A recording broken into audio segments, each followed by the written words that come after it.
Daniel was a man who loved God and remained faithful to him.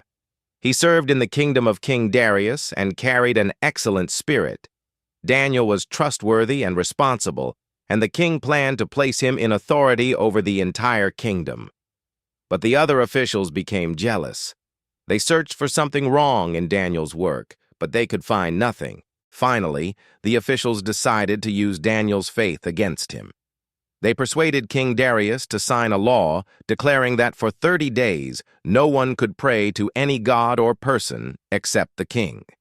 Anyone who disobeyed would be thrown into the lion's den. When Daniel learned that the law had been signed, he went home, opened his windows toward Jerusalem, and prayed to God, just as he had always done. The jealous officials found Daniel praying and reported him to the king. King Darius was deeply troubled. He respected Daniel and spent the entire day trying to rescue him, but the law could not be changed. As evening came, Daniel was brought before the king. Darius said to him, "May your God whom you serve continually rescue you." Then Daniel was taken to the lion's den. Daniel was lowered into the den, and a large stone was placed over its entrance. King Darius sealed the stone so that no one could interfere. That night, the king returned to his palace. He refused food and entertainment, and he could not sleep.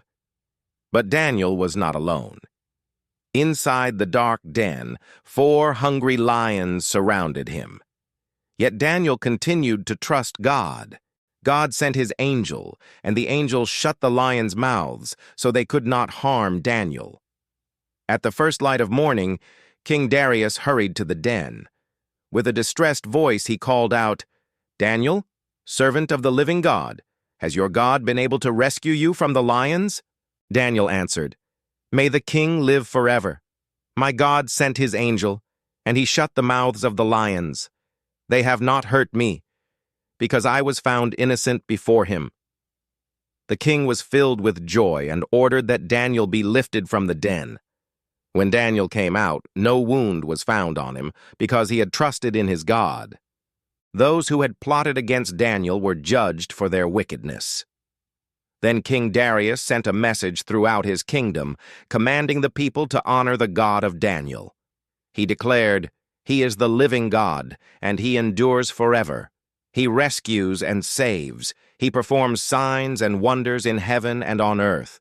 He has rescued Daniel from the power of the lions." Daniel's faith was tested, but he did not stop praying.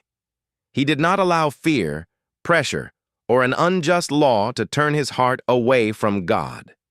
The same God who was with Daniel in the lion's den is still faithful today. When you face trouble, keep praying, keep trusting, and keep standing for what is right. You are never alone. The living God is with you.